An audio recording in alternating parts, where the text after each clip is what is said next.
Hey Sparks, what's up? And hello to my new subscribers.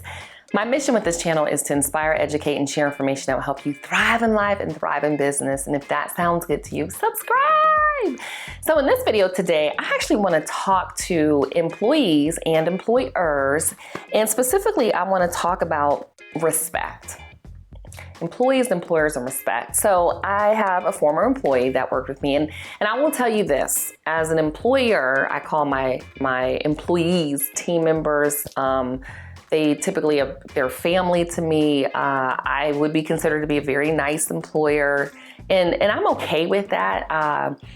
I will say there have been instances where, let's see, I think Jack Canfield talks about it in Good to Great, where if you have to micromanage an employee, then you probably have the wrong employees. And you know what? It happens, especially when you're a young business.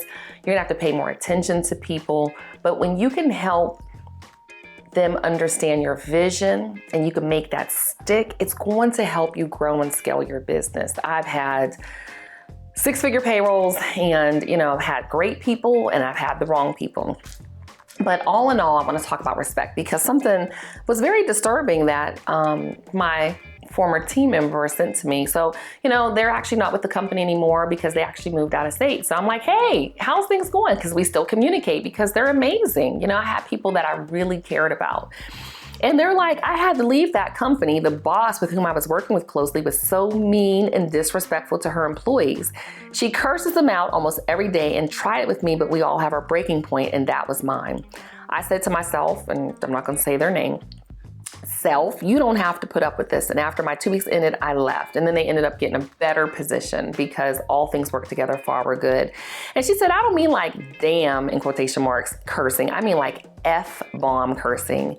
And so, I'm like, I really can't believe it. And then they went on to say, let me see here, you wouldn't believe me if I told you some of the things that the employer would say. I'm pretty sure it had to be borderline illegal. And she actually said that the employer would say, she wrote me the kindest letter saying how I had exceeded her expectations and was grateful to have me there. The next day she asked me why I wasn't doing my effing job. Like, flip the script in a heartbeat. And then this person saying, I honestly believe they had a dissociative disorder. Let me tell you something, as an employee, you don't have to put up with that. If you work in some place and people are cussing you out and you think it's borderline illegal, you need to put an end to that type of behavior, because it's just not acceptable. It's gonna stress you out. You're gonna have high blood pressure. How can you actually do a great job for anyone that is cussing you out? Now, we all speak differently. I'm not a cusser. I would never, ever cuss at my team. Now, if that's something that you do on a regular basis, or maybe that's the type of environment you're in, what's acceptable and what's not.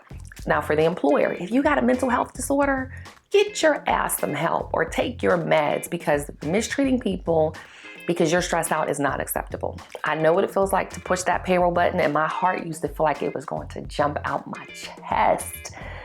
Literally. I mean, I'd have such anxiety. I'd be like, okay, press the button. Let me tell you something. It's difficult. I get it. There's pressure with business. There's pressure with payroll. There's pressure when people don't pay you on time. There's pressures with just your day-to-day. There's pressures with your family, but you can do this.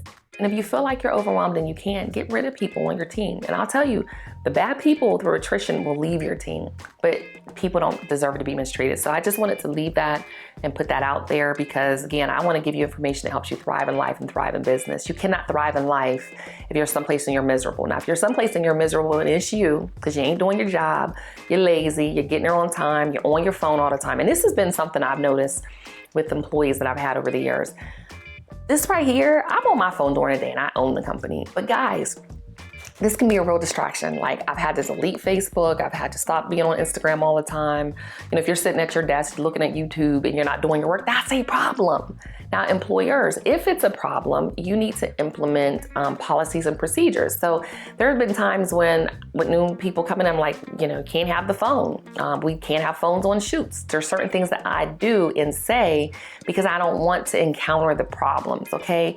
So there is the Small Business Development Center for my employers. You can get help no matter if you are a startup company or if you're a multi-million-dollar company, and they have HR specialists that will help you for free, because you can put put it in your handbook that people cannot have their phones on their persons while they work. But again, if you're an employee, you're a team member, that's the problem. Come on, guys. I'm an employer. I don't want people stealing from me, and stealing time is still stealing. Okay, so just come on, be honorable, because it does go both ways, but you still shouldn't be cussed out. Okay, that's just my opinion. All right, so leave me a comment below. Let me know if you've dealt with some, crazy situations as it relates to your boss, or if you are a boss. I hate that term, but I can't call it director, but if you're, employee or employer, leave your stories below. All right, I'll see you in the next video. Peace, y'all.